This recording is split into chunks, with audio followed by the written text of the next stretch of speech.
You're listening to Financial Advisor Marketing, the best show on the planet for financial advisors who want to get more clients without all the stress. You're about to get the real scoop on everything from lead generation to closing the deal. James is the founder of theadvisorcoach.com, where you can find an entire suite of products designed to help financial advisors grow their businesses more rapidly than ever before. Now, here is your host, James Pollard. In this podcast episode, I'm going to share 4 of my favorite ways to attract business owners as clients. Before we get started, I want to make it clear that I do think business owners is too broad of a niche. There are tens of millions of small businesses in America. How many clients do you really need? Chances are you can build a thriving business with roughly 100 clients. Maybe it's 50, 75, 100, 150, 200, whatever. It's in that 100 ballpark. So don't be afraid to niche down. For example, you have startup founders. These are entrepreneurs who are in the early stages of their business journey. They're often in need of financial guidance to ensure that their personal and business finances are aligned. There are so many different websites where people can find co-founders for startups. You have Founder Dating, Start Hawk, Co-Founders Lab, and so many more. You could literally go to one of these websites and immediately begin building a list of leads in this niche. It is not that hard. There's so many people, how do I build a list? How do I get leads? It's really not that hard. Just go out and talk to people. I just gave you 3 websites right there where you can literally find startup founders if you're specializing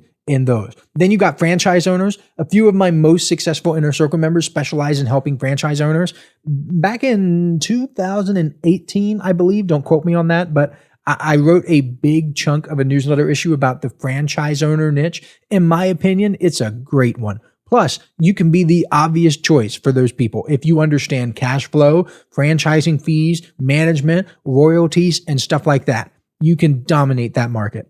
E-commerce entrepreneurs is another one. I saw one accounting firm that specialized in helping e-commerce entrepreneurs, and it looked like it was doing well. These are people who are on eBay, Etsy, they're on Shopify, they got online stores, merchant accounts. The name escapes me right now, but the appeal of this accounting firm was that people who run online stores typically have tons of transactions, they have payment processing fees, and just little quirks about that industry. And speaking as someone who sells products online, I can tell you that certain payment platforms, PayPal, are absolute nightmares to deal with. Then you have freelancers. Freelancers operate as one-person businesses. They do things like writing and design and consulting.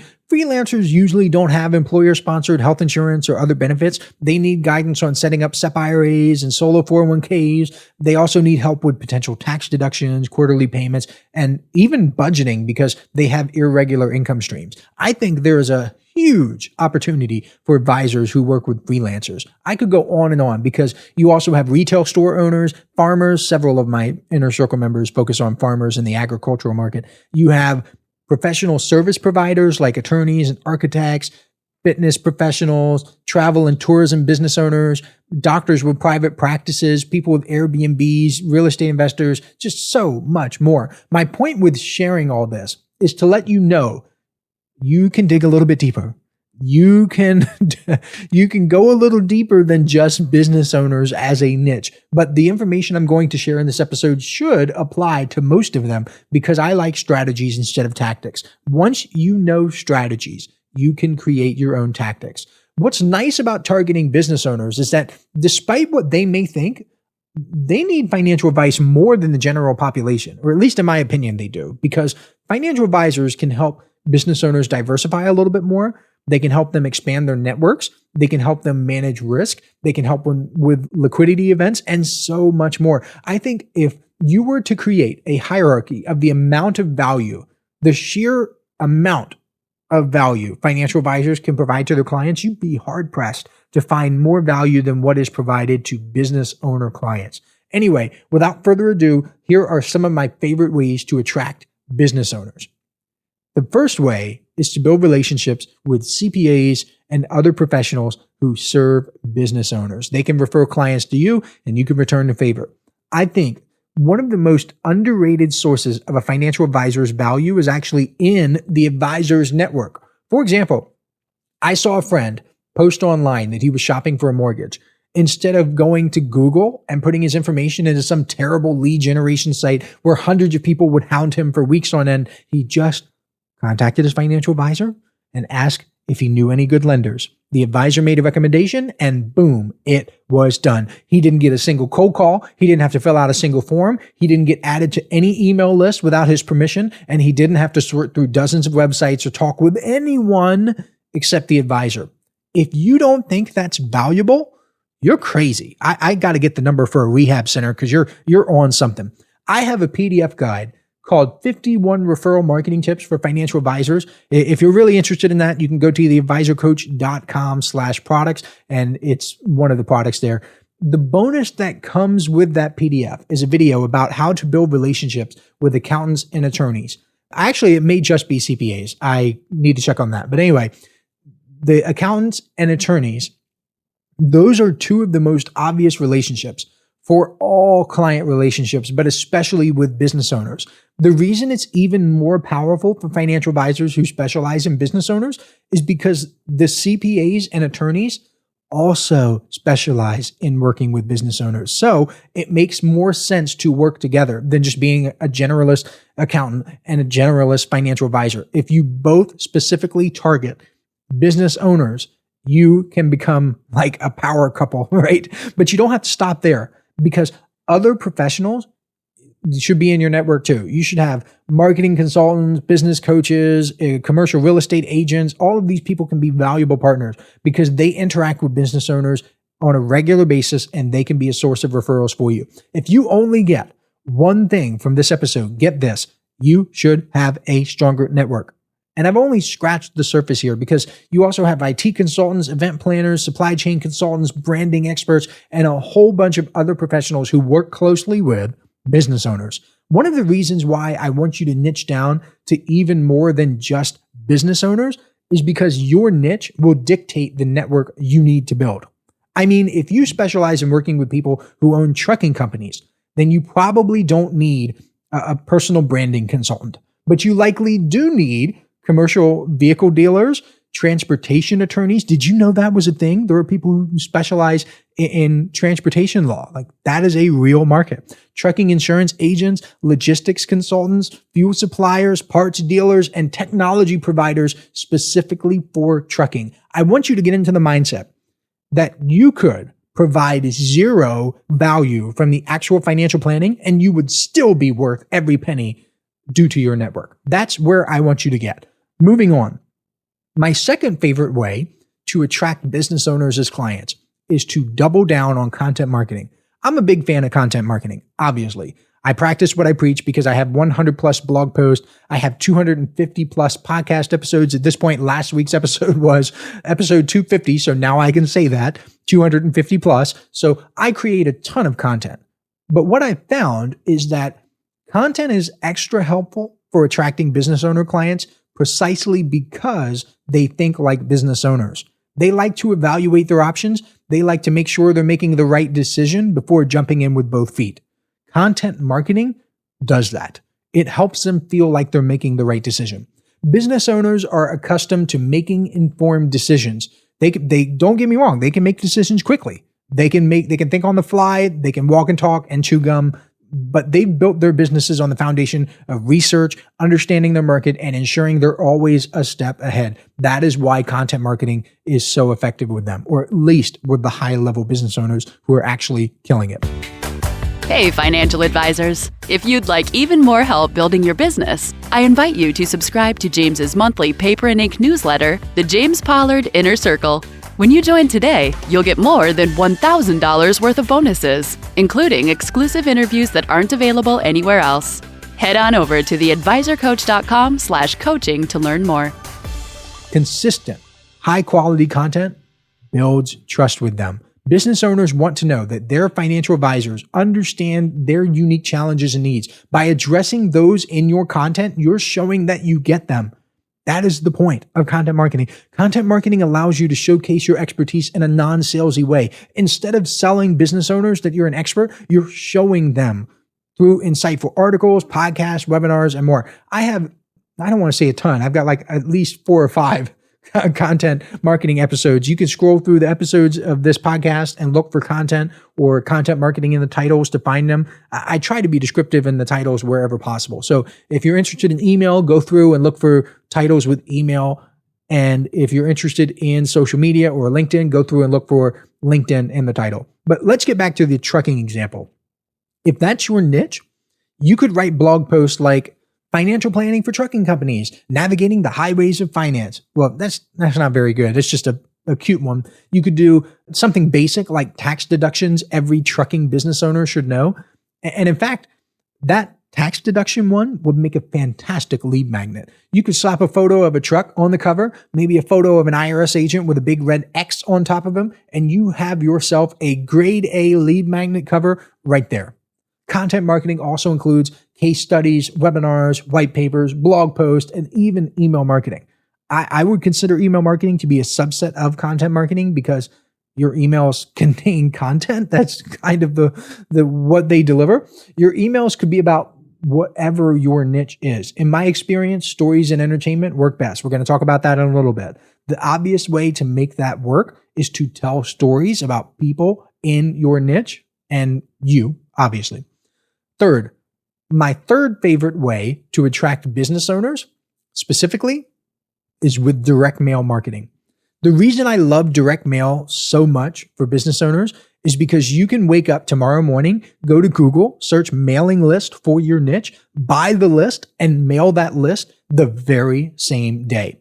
Before recording this podcast, I searched franchise owner mailing list, and there were hundreds of results. Of course, Google will tell you that there are millions, but realistically, there are just a few hundred places where you can build and buy mailing list of franchise owners. I could buy the list, get the addresses of franchise owners, and mail them immediately.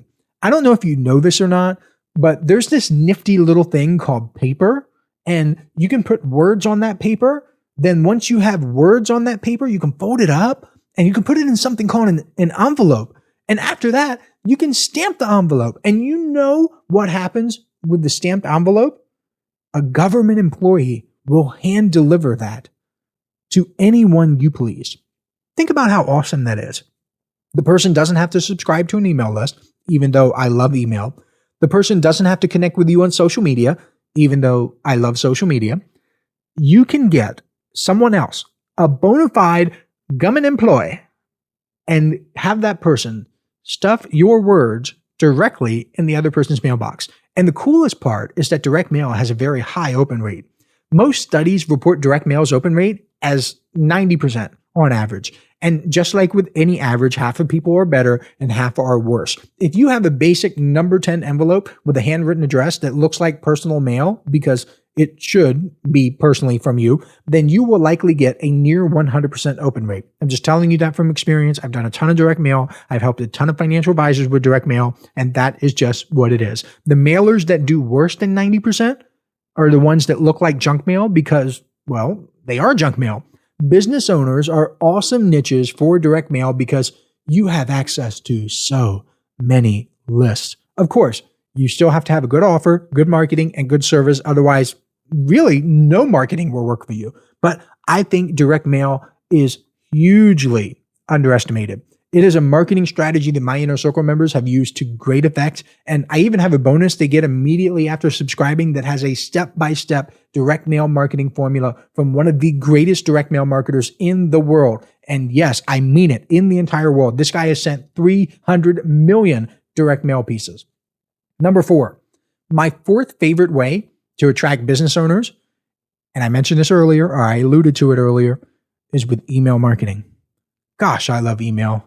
You've heard me say this many times before on this podcast, but email marketing is the most effective appointment setting strategy I have ever seen for financial advisors. Getting email marketing right is like having a license to print money. It hurts my heart to see so many financial advisors screwing up email so much when they could be raking it in. I'm just going to tell it to you straight. I am arguably the best financial advice email marketer in the entire world. I am really good at what I do. There is not another person in the entire world who has put in the time I have with financial advisors and email marketing. There is no one else who has gotten the results I have gotten. So please listen to what I'm telling you here. What's nice about email marketing for business owners is that you can tell stories that tell them how you think like them. Because if you're a business owner too, then you are like them. You can walk like them, talk like them, and identify with them in so many ways. Let's say you niche down to restaurant owners. What are you going to talk about in your emails? Stories about restaurants. You're going to share horror stories from crazy customers. You're going to talk about amazing wait staff that you've had or that you've experienced. You're going to talk about the difference between front of house and back of house and how that relates to financial planning. But James, none of that stuff is about money or investing. You're right. None of it is about money or investing. It's about your audience, aka the most important part of this whole process, the people who can say yes to doing business with you. Those stories build far more trust, credibility, and rapport than generic emails with stock market commentary or blog post roundups. Like every single week, I'm going to send you a roundup with some blog posts that I found. That's just so dumb. Tell stories. It's really wild when financial advisors and or compliance departments say they can't do email marketing when my entire philosophy around email marketing has nothing to do with talking about money. It has nothing to do with making recommendations or doing anything that could even possibly be construed as financial advice. I am all about stories and entertainment because that is what works. If you're on my email list, you will see I eat my own cooking. I am not doing one thing and telling you to do another. I am doing what I'm telling you to do. And speaking of my email list, here's how to join if you're not already subscribed. Go to theadvisorcoach.com/57. So the number 5, the number 7 together creates the number what? 57. So theadvisorcoach.com/57. What you want to do is click the big red button on that page, enter your email address, and then subscribe. You'll get a free 80+ page PDF called 57 Marketing Tips for Financial Advisors. And if you don't subscribe, I will be very disappointed. I'll be really disappointed in you because you're listening to the Financial Advisor Marketing Podcast. Why not get even more financial advisor marketing tips delivered directly to your inbox? However, a word of warning, I email every day, every single day. If you can't handle that, or if you think you're going to throw a hissy fit and say I'm sending too many emails, then do yourself a favor and please do not subscribe. Otherwise, I can't wait to forcibly insert myself into your email inbox. One more time, that's theadvisorcoach.com/57. That should tide you over until I catch you next week. This is thepodcastfactory.com.